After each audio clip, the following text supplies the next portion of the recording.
Sejumlah warga menjadi korban ambruknya jembatan gantung di Desa Awi Getah, Kecamatan Pesangan, Sibelah Krung Biren. Laporan sementara, 6 warga yang tercebur ke sungai sudah dievakuasi dan dilarikan ke rumah sakit. Dan tidak bisa dilewati oleh pengendara. Sejauh ini, tim penyelamat sedang menyisir sungai mencari satu warga lainnya yang dilaporkan hilang.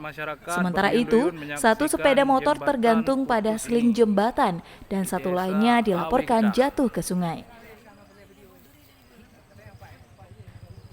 Adapun jembatan gantung ini menjadi penghubung antara Kecamatan Pesangan Selatan dan Pesangan Sibelah Krung.